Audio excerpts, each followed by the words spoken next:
Hello बच्चों, आज हम अपना एसएसटी में नेक्स्ट लेसन स्टार्ट करने वाले हैं, जिसका नाम आप अपनी स्क्रीन पे लिखा देख रहे हैं, थार डेजर्ट ऑफ इंडिया। इसमें सबसे पहले हम लेसन के नाम में ही देख रहे हैं डेजर्ट ऑफ इंडिया, यानी कि इंडिया का जो डेजर्ट है, रेगिस्तान है, उसके बारे में हम इस लेसन में पढ़ेंगे। लेकिन उससे पहले हमारे लिए ये जानना ज़रूरी है कि डेजर्ट किसे कहते हैं।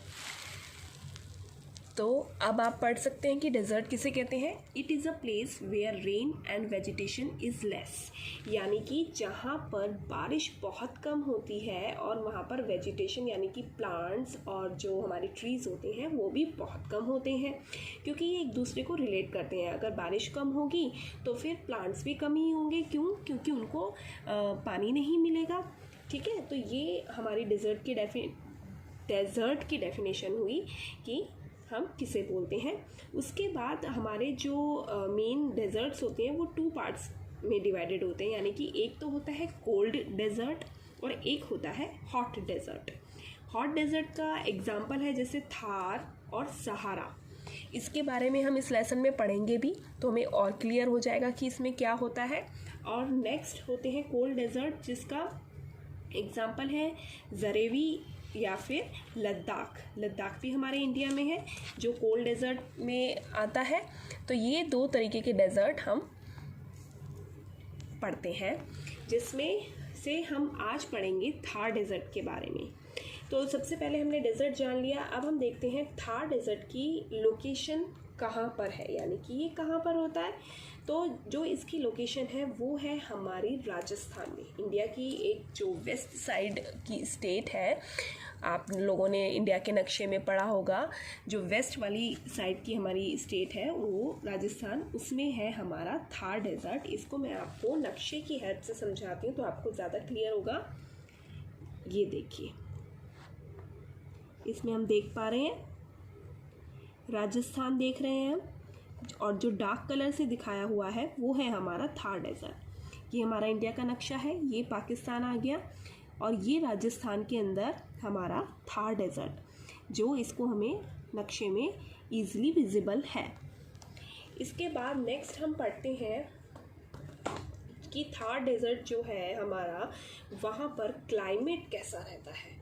जो क्लाइमेट होता है यानी कि जलवायु, जैसे हम पढ़ते हैं कि जहाँ पर ऊंचे ऊंचे पहाड़ होते हैं वहाँ पर क्या होता है कि हवाएं उनसे टकराती हैं और फिर वहाँ पर उनको जब आगे बढ़ने की जगह नहीं मिलती तो वहीं पर वो ऊंची ऊंची उठती रहती हैं और धीरे धीरे ठंडी होकर वो बारिश का रूप ले लेती हैं। तो अब यहाँ पर तो ऐसे माउंटेन्स हैं नहीं, यहाँ पर अरावली हिल्स रीजन है, तो ना ऊंचे ऊंचे पहाड़ है, जिसके कारण क्या होता है कि वो विंड के पैरेलल रहते हैं, तो इसीलिए वहाँ पर बारिश ज़्यादा नहीं हो पाती। जब वहाँ पे बारिश नहीं है तो फिर वहाँ पर जो प्लांट्स हैं और ट्रीज़ हैं वो भी नहीं होते, और वहाँ पे मिट्टी भी रेतीली पाई जाती है, यानी कि जो मिट्टी की फॉर्म है उसे हम बोलते हैं सैंड। इसमें अगर हम आपको पिक्चर में देखेंगे तो ज़्यादा क्लियर होगा। जैसे ये थार डेजर्ट की पिक्चर है, यहाँ पे आप मिट्टी देख रहे हो, जैसे हमारे यहाँ मिट्टी पाई जाती है वैसी नहीं है, ये रेतीली होती है, रेत जिसे हम बोलते हैं, और वहाँ पर इस तरीके की मिट्टी पाई जाती है। इसके बाद आता है कि जो थार मरुस्थल है, जो ये थार डेजर्ट है हमारा, इसका नाम कैसे पड़ा। जो इसका नाम पड़ा है थार पारकर की एक जगह है सिंध स्टेट में, जिसमें थार का मतलब होता है डेजर्ट और पारकर का मतलब होता है ऑन द थार साइड, यानी कि उसके पास का एरिया। तो उस सिंध स्टेट में जो ये जगह है थार पारकर, उसके नाम से इस थार डेजर्ट का नाम पड़ा है। अब हम आगे बढ़ते हैं अपना, इसमें क्लाइमेट की हम बात कर रहे थे। तो जो क्लाइमेट है, अब वहाँ पे जो रेतीली मिट्टी होती है, इसकी खास बात ये होती है कि ये गर्म भी बहुत जल्दी हो जाती है और ठंडी भी। इसी कारण क्या होता है कि जो रेगिस्तान होता है, डेजर्ट होता है, वहाँ पर जो डेज़ होती हैं वो बहुत हॉट होते हैं। क्यों? क्योंकि सूरज की रोशनी जब वहाँ पर पड़ती है एकदम, तो जो मिट्टी है वो बहुत जल्दी गर्म हो जाती है और काफ़ी देर तक गर्म रहती है। और ऐसे ही जैसे जैसे जैसे दिन ढलना शुरू होता है रातें वहाँ पे ठंडी हो जाती हैं, क्योंकि जब सूरज छिप जाता है तो वो मिट्टी जल्दी से ठंडी होनी भी शुरू हो जाती है। इसी कारण वहाँ पे डेज हॉट रहते हैं और जो नाइट है वो हमारी रहती है एकदम कोल्ड। तो ये वहाँ का क्लाइमेट हो गया हमारा थार डेजर्ट का। अब क्लाइमेट के बाद अब अगर हम बात करें तो हम वहाँ पे देखते हैं कि जो रेगिस्तान है वहाँ पर रेत के बड़े बड़े टीले होते हैं जिन्हें बोला जाता है सैंड ड्यून्स। इंग्लिश में हम उन्हें सैंड ड्यून्स बोलते हैं और उनकी डेफिनेशन होगी कुछ इस तरीके की कि a large mass of wind blown sand, यानी कि एक ऐसा लार्ज एरिया जो मिट्टी से भरा है। और वो मिट्टी कैसे आई वहाँ पर, जो हवा होती है वहाँ पे विंड होती है वो उसे बहाकर एक स्थान से दूसरे स्थान ले जाती है, जिससे बड़े बड़े सैंड ड्यून्स बन जाते हैं। जैसा हमने इस पिक्चर में देखा था कि जहाँ यहाँ पे रेत के टीले हैं, अब इसी में देखो आगे ये सैंड ड्यून्स होते हैं। तो आपको दिख रहा है कि जब हवा एक तरफ की चलती है तो वो टीले बनने शुरू हो जाते हैं।